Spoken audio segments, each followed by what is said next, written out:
If you would give me your thoughts on what you would have said to me about how I could have done things differently.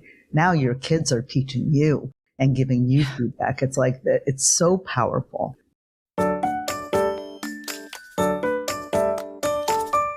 Welcome to Transforming the Toddler Years, the podcast for conscious parents, caregivers, and educators who believe tantrums aren't terrible. They are powerful opportunities for connection, growth, and learning during the first 5 years. You'll explore how to use intentional language to raise calm, confident, and deeply connected kids, because the way we talk to kids becomes how they see themselves and engage with the world. Hi, I'm your host, Cara Terrell, classroom teacher turned parent educator and teacher trainer. Are you ready to nurture your children's mind, body, and spirit? Welcome, Toddler Tribe. Let's transform the toddler years together. Hey, Toddler Tribe. My guests today are brother and sister, Steven Shapiro and Nancy Shapiro of Rapport. And they are here to talk about our family culture. No, not ours, yours. Your family culture, as you design a home and raise kids who have those core fundamentals, the values, the morals, the characteristics that allow them to be amazing people out in the world. Together, they have 68 years of front row experience in public education, former educators just like me. And their work as educators gave them a front row seat to the youth mental health crisis and the enormous challenges of modern parenting. Steven and Nancy are committed to helping parents just like you raise emotionally healthy kids in close-knit, connected families through the creation of an intentional family culture rooted in your deepest held values. Their groundbreaking mobile app, Our Family Culture, is a one-of-a-kind, time-tested app that produces profound results for parents and kids alike. This is a really deep episode. Take it in 2 settings if that works for you, because you're not going to want to miss a minute of this. And it's going to get you thinking really deeply about what is the family culture that I am nurturing in our home, that my partner is nurturing in our home, and how can we do this even more intentionally? Nancy and Steven, I am so excited we're here to talk about your family culture. Thank you, Cara. We're excited to be with you. So excited to be with you today. It's really special, too. I don't often have duos on the show. I feel really, it's like a fun moment, right? Like on one of those reality TV shows where they're like, and today we've got a special bonus for you, 2 people. So Nancy and Steven, you are brother and sister, and you live deeply in the world of bringing people together with the word culture. I want to start right there because family culture are 2 words that don't often go together, but we hear the word culture all the time, right? I have a daughter who lives in Japan and everyone says, oh, what a different culture she must be experiencing. So what is culture? It's funny, Cara, because I think culture is one of those difficult to grasp words. I think one of the simplest ways to think about it is, remember when you were a kid and you went to a friend's house and you were like, well, this is different. I mean, sometimes it was just how things smelled or how they felt. Sometimes it was how people talked to each other. Sometimes it was the kind of values that they had, the things that were important or that were stressed. And each family has its own really unique ecosystem and set of behaviors and set of expectations. And at the core of it, it's really about what is important to you. What do you value? What is really the centerpiece of how you want your family to operate as individuals and collectively? That is fascinating. Nancy, do you have anything to add to that? I viscerally, as you're describing that, Steven, I viscerally can think about those homes that I went into where I'm like, oh, I love this. I wish our family was more like this. And there were ones I went into where I was like, oh, this does not feel good. And it feels a little scary. And I don't think I want to be here that much. Absolutely. I can think of a bunch right now, even as an adult. I look forward to going over to those homes because the environment just feels really good.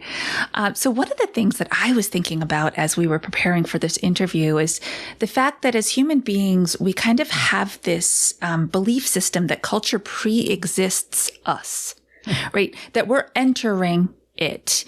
And, I was the kid who brought home everybody. I was an only child. So like, oh, can this one come over? Can this one come over? Can we have an exchange student? Can we do all of these? So culture pre-existed us and we learned it as we were exposed to it. That's how I believed culture worked. And you are out here. Now, by the way, just in case all of you don't know this, combined, the three of us have almost 100 years in education. Woo. That Okay. makes me tired. Yeah. And we talk, I'm sure as educators all the time, we were talking about our classroom culture and classroom management and personalities and how they all added a whole nother dynamic to the mix. So, but now you have taken this and you've turned it on its head and you've said you are the creator of your home culture. Tell me more. I think part of that stems from the knowledge of being classroom teachers. And I was a school counselor for most of my career, but knowing how intentional we had to be about creating the type of classroom culture that would give us the type of results that we were hoping for.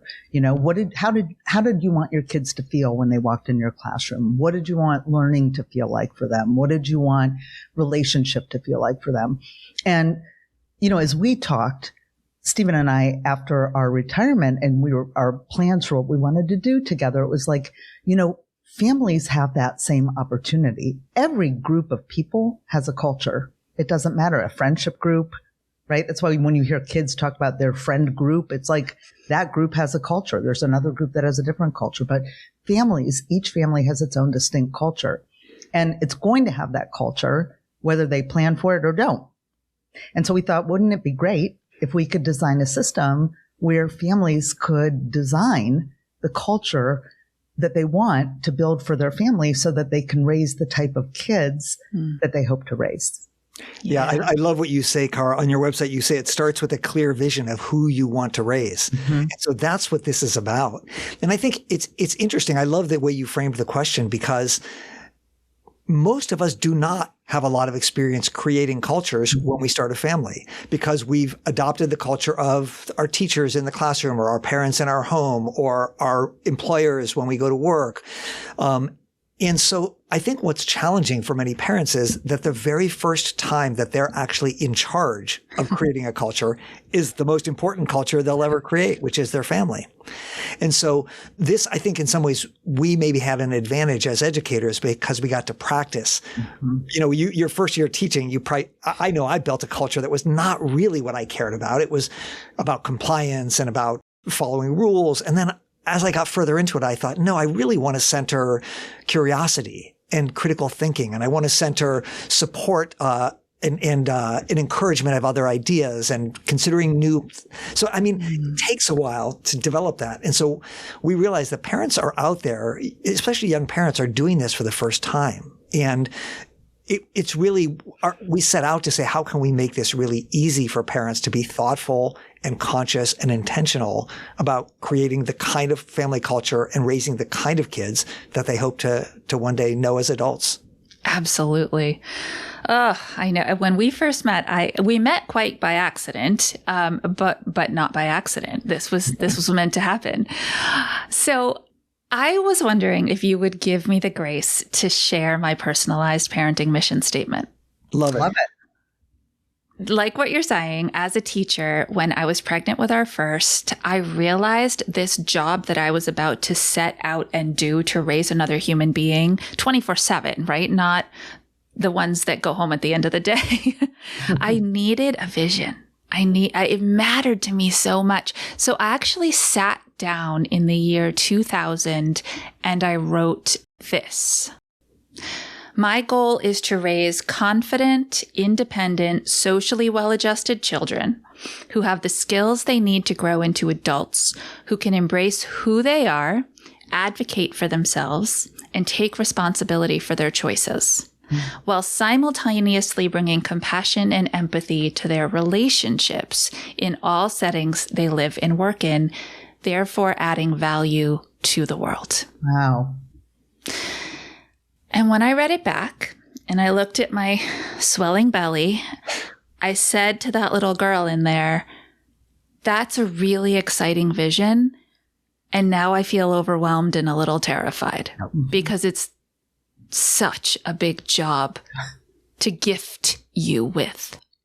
Yes. Yes. And I think, like many things where you develop a grand mission, it's super inspiring. You put it down and you feel really inspired. And then you hit this wall where you're like, how do I do that?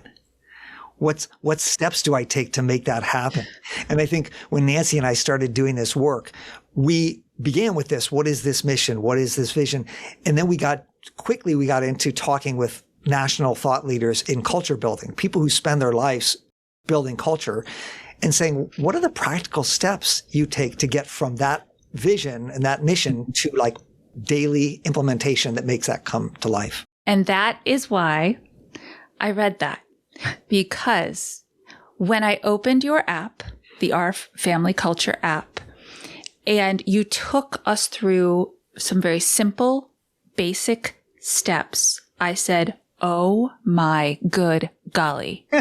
Nancy and Steven took my big pie in the sky vision for my family, and they made it bite-sized. They made it manageable. They made it consumable. They made it doable. And now I'm done. Mine are all adults. But I would feel excited to tackle this one day at a time, knowing that I can do it. Yeah. That was our goal, really, was to make it simple and easy to use. Yeah. And make it something that is bite-sized. So it's not like, oh, we have to spend 30 minutes a day doing blah, blah. No.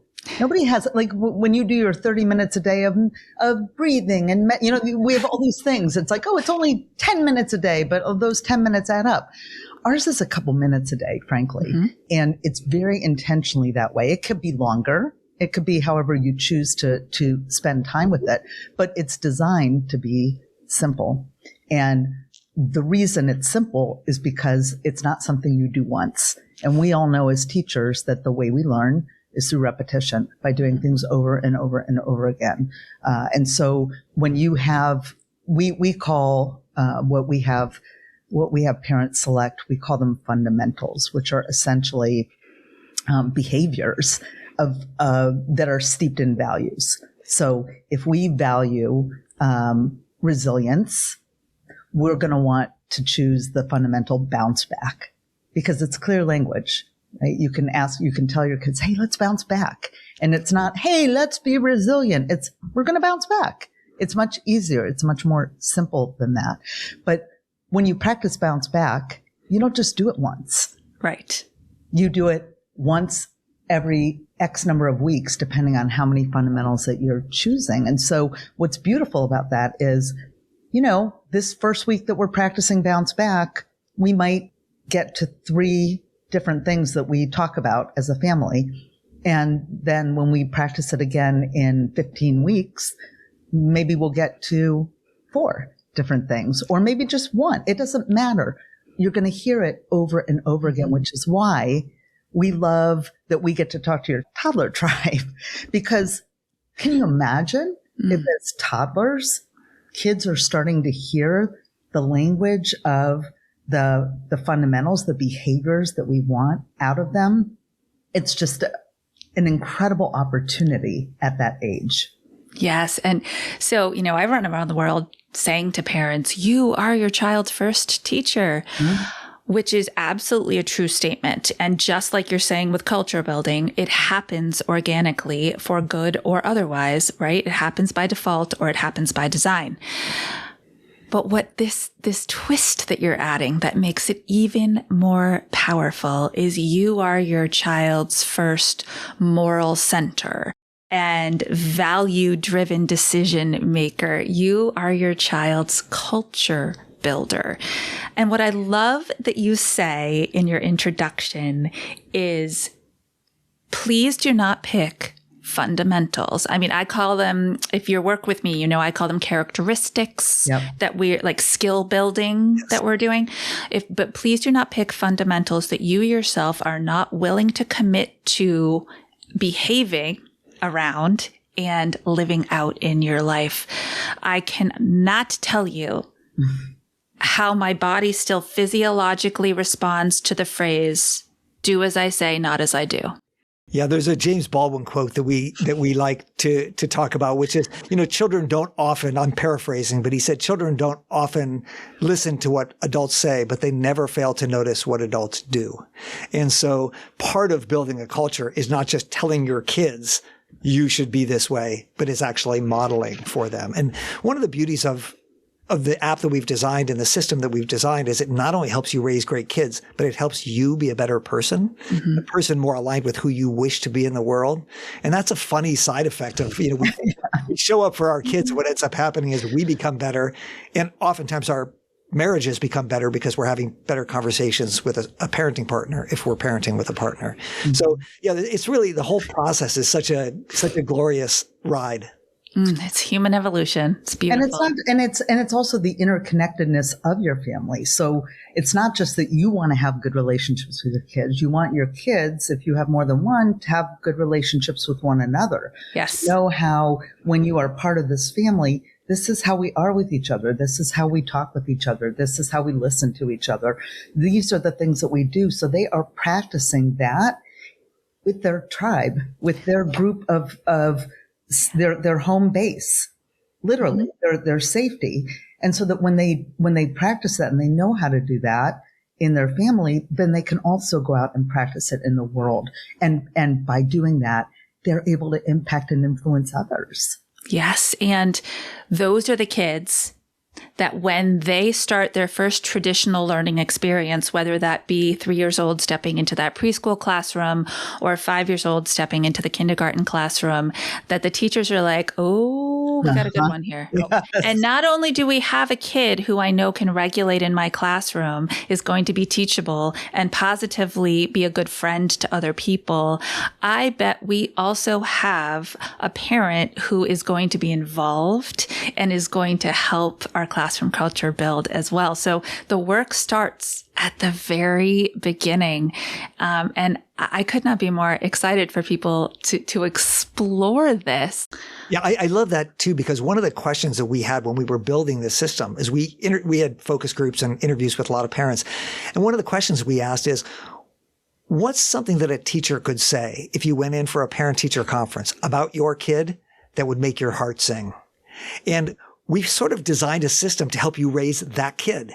Like, how do I raise that kid that when I go in for parent-teacher conferences, like, I look forward to it because I know that teachers are going to say, boy, your kid did this thing. I love your kid because, and it's like the kind of thing that makes you like, heart and be like, oh, I did it. Oh my gosh. You're speaking the toddler tribe language over here. At Core for Parenting, what we want people to believe, right? And it's a huge shift. And you're doing this perspective shift for us to believe that we can raise highly successful, educated kids, right? The old gold standard, by refocusing our efforts on raising kids who have a strong sense of identity and understand how to regulate their own emotions. Yeah. And all of these fundamentals, I read through, there's a lot of them, folks. Don't do this step quickly. Take your time with it. Commit to the printout version. Like, read through them all and then ask yourself these guiding questions as you go, because this is how we raise a generation of kids who not only get up their valedictorian style, but also make an incredibly profound impact in the world. I love that you use the word self-regulation, because we all know how important it is to be ready to learn that you have to be able to self-regulate. And so I'm just going to share with you the example of what the fundamental for self-regulation sounds like. Please. And the fundamental is just simply called keep your cool, right? We're not going to tell kids, hey, you need to self-regulate or you need to regulate. It's like, hey, chill out. No, that doesn't work. No, that doesn't work. Keep your cool. Like in this family, we keep our cool. And the description of keep your cool, HIJK, is keep a cool head when things get tense. Practice using tools to relax your body and mind so that you can respond thoughtfully, be focused, and stay chill. Mm-hmm. But we're practicing that as a family when we're sitting that, like, I was famous, I'm not going to lie, growing up at the dinner table. We would eat dinner together as a family. It was rare. I mean, we were growing up in the 70s, but we ate dinner together. And when something, and I had 2 older brothers, here's one of them, and sometimes they would make fun of me. Imagine that. And when I would get really upset, Steven, you finish the story. What would I do? March upstairs, go into her room, and just slam that door. Oh, she slammed that door. It's like, we had, you know, we had really good parents who did their best and tried their hardest. But that became like a thing. Like that was, oh, there she goes. There she goes. But instead of like, what's going on? Trying to talk me through it. Or my brother's trying to recognize, like, you know, why is it important that we not do things that we know are going to set Nancy off? Because certainly they did it on purpose. Sometimes I'm guessing. I'm calling statute of limitations. But I mean, so, you know, learning how to keep your cool. I wasn't self-regulating in a healthy way. I was getting frustrated and running away. Oh, thank you for sharing that story. I have noticed in doing this work for so many years, like you said, it really retrains our nervous system and it retrains our brain. Yesterday, I got stung by a wasp at church in the building. It was very unexpected. And I had my goddaughter with me. She's 2.5. And I got stung actually right here under my chin. Right. And in the past, I've had issues with stings and reactions. And this is what went through my head. I have to stay calm. It is my job to stay calm. I don't know what the outcome will be. I am responsible for another human being right now in this very moment. Who do I need to tell right now that they are responsible for this human being if I have a bad reaction? The ability to stay in my executive core of my brain and think these high level thoughts would not have existed for me 10 years ago. Mm-hmm. I would have panicked, run to somebody and said, oh my gosh, I'm allergic. I need an EpiPen. But I didn't. I was fine. Mm-hmm. It all was fine. I allowed it all to be what it was. And then it was all fine. Right. And if it wasn't, I still had the presence of mind and the availability to access it, to go tell somebody, I need help. Here's this little human. She has a relationship with you. Watch her. So this is what we are setting our kids up to be able to do. But Nancy, I want to tap back onto something that you said that is so important. It bears repeating. Dysregulated kids are not available to learn any of that, or their ABCs and 1, 2, 3s. But more than that, they're not born knowing how to do that. It is our job to model, teach, and give them the gift of, in this moment, I can help you. Yeah. To learn how to keep your body calm, your brain calm, so we can have these conversations. Hey, Mama. Cara here, just hopping in to say how impressed I am by you and your dedication to raise a whole child who will be world and school ready. You know that parenting is a job, a J-O-B job, and it's okay to ask for help. It's okay to know what you don't know. And that's what I'm here for. My Transforming the Toddler Years course is currently closed, but I am accepting one-on-one clients who are looking to make massive transformation inside their home. If you're feeling overwhelmed, disconnected, and that you're in survival mode all day, every day, but you wake up determined to be intentional, calm, and connected so that you can help your child thrive, I can help. Schedule a complimentary connection call with the link in the show notes to share your parenting journey and your current struggles. Let's see how we can work together to help you transform the toddler years.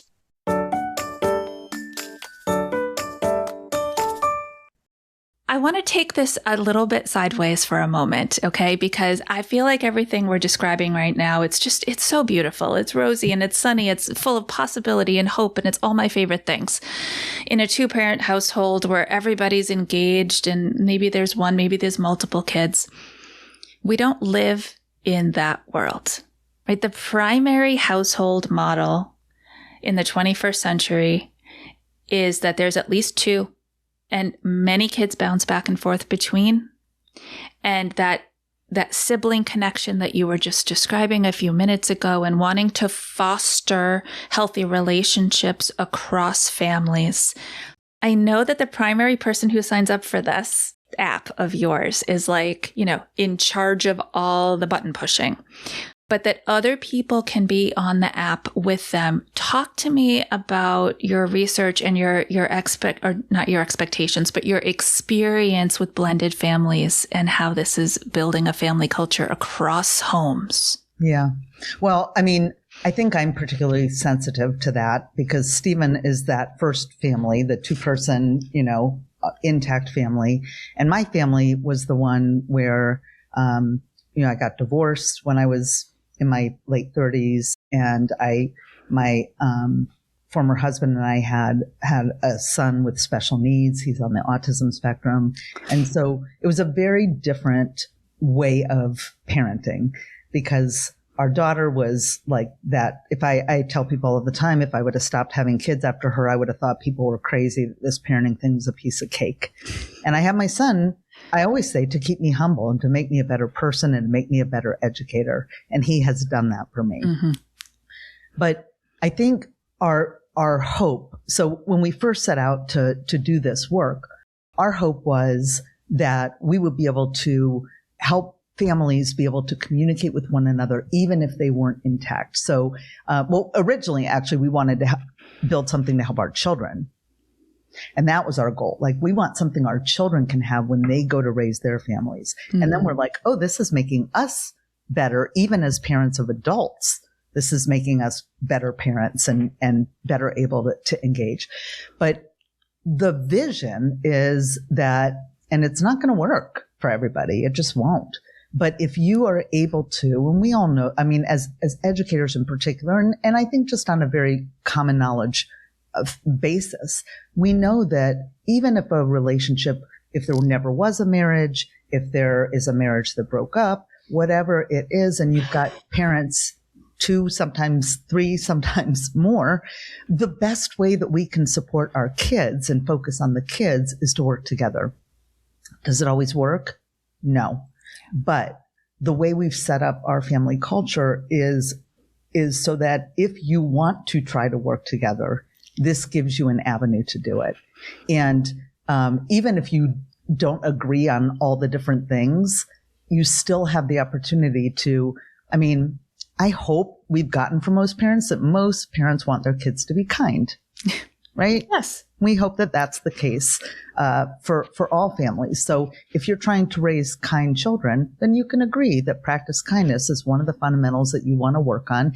And if you're the parent that, I mean, typically kids are now 50-50 with their parents, which is beautiful. Sometimes not.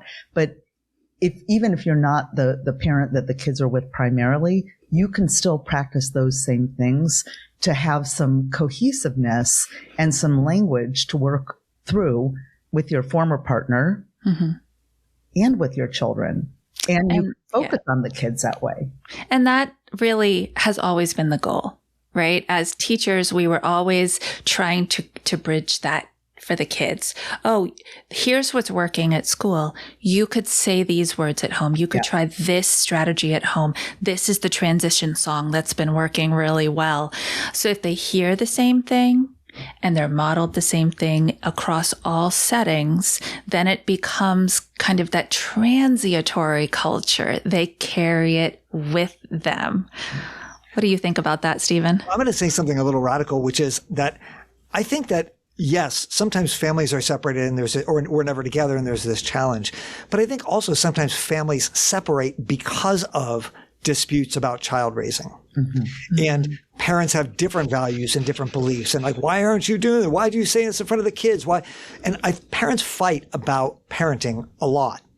And one of the grand hopes and aspirations of this system is that parents will actually maybe have a better chance of collaborating healthily, of communicating effectively, of respecting and understanding each other's values, parenting values, in ways that may actually keep families together. Yeah. Might have otherwise splintered. Oh, I love that. I got goosebumps on that one. Wow. And it goes back to, Stephen, what you were saying earlier, that, you know, this system is not just for raising the kind of kids you want to raise, but it is self-growth as well. And so if you're able to be calmer in a way that you're able to communicate with your partner or someone who used to be a partner even, then you're learning. You talked to yourself, Cara, about how you 10 years ago would have reacted really differently to that wasp sting. And some of it is experience, but our goal is to sort of front load you into that experience of having access to the tools that you need to be able to be the kind of parent you want to be. And truth of the matter is, you know, once you have the baby and leave the hospital, you know not to shake the baby. They're really clear about that. Don't shake, that's fine. Don't shake your baby. It's like, why would anyone shake a baby? And you get home, you're like, oh my God, don't shake the baby, right? Like that was an important thing. But there are a lot of important things about how you go about being a parent and raising a family that parents are like, now what? Yeah. Okay, now what? And something I've realized is it's not necessarily about the doing of things. It's far more about the being in the moment with your family and with yourself. And we're not a culture, a global culture that really prioritizes being. Right. We prioritize doing and the outcomes that go along with it. And so that's what you're going to learn when you dive into this app, is these like daily short burst reminders of how to be the person that raises a child who can be who they are and also have all of these beautiful core fundamentals grow within them. So can you, we've danced around it a little while. Can you give us kind of the how, the Monday through Friday breakdown of what people can expect? Because one of my favorite things about this is, because I don't often recommend tech. Yeah. All right. I'll be frank. I don't often recommend tech. My favorite thing about this is it's delivered through a technical device, and yet it gets you talking, communicating, and off tech. Yeah. It's funny, when we were building the app, people were saying the goal is to keep people on the app as long as you can. And we're like, no, that is not our goal. Our goal is for people to get something from the app and then put their phone away and talk with their kids. So the way the system works is really simple. We have a bank of 44 fundamentals. These are core behaviors that are important to some parents. And the first step is parents choose which ones are most important to us. Which ones do we care about the most? And that, let's say it might be 15 that are really like, we really care about these 15. And then what our system does is it helps you practice one of those fundamentals each week. And so if this week is bounce back week, or this week might be show up for others week, or this week might be do the right thing week, this week might be leave it better than you found it week. During the week, we're going to give you 4 specific things you can do with your kids. They might be simple, like discussion questions. They might be short videos, maybe like a little Sesame Street video or some other video that shows this fundamental in action. It may be activities you can do with your family, but they're just little things you can do to practice that week's fundamental. And so throughout the week, we set them up for Monday, Tuesday, Thursday, and Friday, but you can do them whenever it works for your family. Every Wednesday, we have a special bonus, which is we send you just one short video of parenting wisdom. It's not about the fundamental. It's just like we're asking brilliant people like yourself, Cara, to say, if you could tell parents one thing, what would it be? And so every Wednesday, you're going to get a gem, just a little parenting gem to go with your fundamental practice for that week. Within the app, we have a bunch of other really cool things. Like we have a journal. So if you want to capture your family's journey, you can use audio or video or write journal entries to capture your family practicing that fundamental. We have children's books, which is so exciting because especially if you have young kids, if you have toddlers, if we're doing practice kindness this week, here we're going to say, here are 6 or 7 books that show practice kindness. And if you think about it, I mean, we're educators. Children's books are your curriculum. Yeah. I mean, this is like your materials. This is what you're teaching. And so we have books on our shelf that just somebody gave us, or I like the illustrations. What we're saying is you can either get books from the library or buy books that actually align with teaching the things that are most important to you. So, if you want your kid to do the right thing, here are some books during Do the Right Thing week. We'll read these books this week. And so that's another way to reinforce the fundamental. You'll go through those 15 weeks, one week after another, after another, after another, until you get back to the first week again, and you're back to practice kindness again. And different stuff this time, different questions, different activities, different videos. And what happens is so the first time you do practice kindness, you'll have a nice week and it'll be lovely, but it doesn't mean your kids are going to internalize practice kindness. Right. But 15 weeks later, then you'll do it again. And then 15 weeks later, you'll do it again. Tiny little ways. But I can tell you after some period of time, your kids will be like, yeah, we talk about kindness in my family all the time. We're a kind family. That's who we are. Yeah. And so this is how culture gets built in these tiny, I love on your website, you say transform everyday interactions into moments of connection. So it's just like, what's this tiny little conversation we're going to have? Instead of saying, how was school today? We may give you the prompt to say, what was the kindest thing you saw someone do at school today? Same conversation, except now it's focused on this fundamental that's important to you. So it's just as simple as that. So good. One of my favorite parts of the app is that we've developed these parent vulnerability questions. And so basically, and we label them as such, if it's a parent vulnerability question, it might be, think of a time when and you're doing practice kindness, think of a time when you were young and you weren't as kind as you wish you would have been. Tell your kids about that and then ask them what they would suggest, what they would have advised you to do and how you could have responded differently. Now it's like, wait a minute, my parents, they're not just saying, oh, I remember, it's not that. It's, here's an example of a time when I wasn't super kind and here's what happened and I still feel badly about it. And I wonder if you would give me your thoughts on what you would have said to me about how I could have done things differently. Now your kids are teaching you and giving you feedback. It's like it's so powerful. That is incredible. And that, brings us full circle to the idea of collaboration, that we are a team, we're learning together, we're growing together, we're making mistakes together, we are lovingly reminding each other, and that we're all going to hold each other accountable. It's so beautiful. And the way you've distilled it into an app that people can really use, not sign up for and be like, well, that was a fun thing I did in the moment and walk away, but really use. And I promise you, here's what's going to happen. Okay. Listen up, Toddler Tribe. Whether you are hanging out here because you just have littles, or you have littles and teenagers, or maybe you have teenagers and the other family that you're connected to over here has the littles, right? It doesn't matter. The kids are going to start to ask you. I'm not even that far into the app and I can predict this. The kids are going to say, have you opened the family culture app today? They're going to ask you for it because it's going to be so engaging. Because what's happening is you're building relationship. Yep. Relationship is the core of culture. And you're building healthy culture, so you're building healthy relationships. And I love it so, so much. All right. So I want to add one thing because I love what you said there. And I think if you're raising young kids, you're worrying about like getting them to eat food and not have a temper tantrum at Target or whatever. There's a million things we worry about. But we are sort of living in a time of real challenges for young people in terms of mental health. And, hopefully if you're raising toddlers, you're not worrying too much about that yet. But the truth is, there's a lot of anxiety, a lot of depression, a lot of loneliness, a lot of sadness amongst adolescent kids.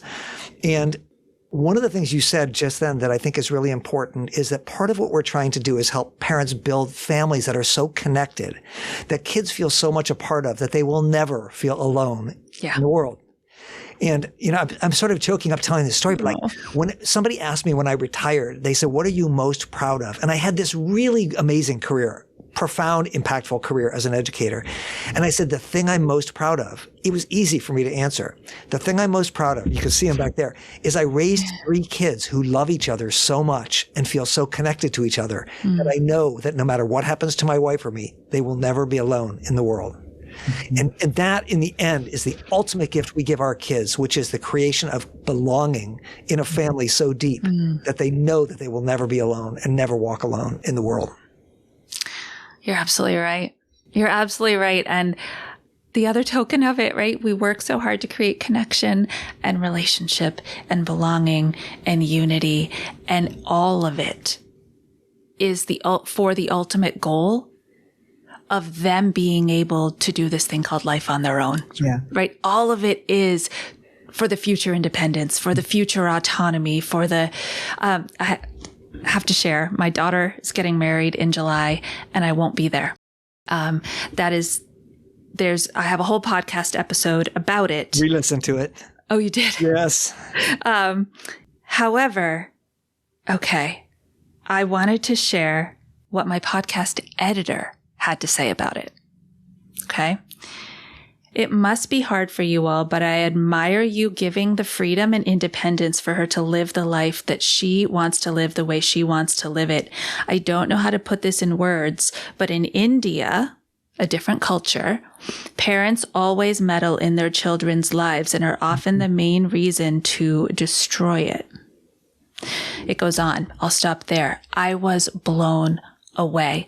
Just an incredible reminder that we only can see the world through the world that we're living. And that, yes, we are here to raise our kids up, but ultimately our biggest pride moment, our biggest I did it moment that Steven just shared is I raised a kid who can be their own adult and live in harmony with all the other people that they come into contact with because they understand what a healthy, real, safe, trusted, honest, communicative relationship feels like. Yeah.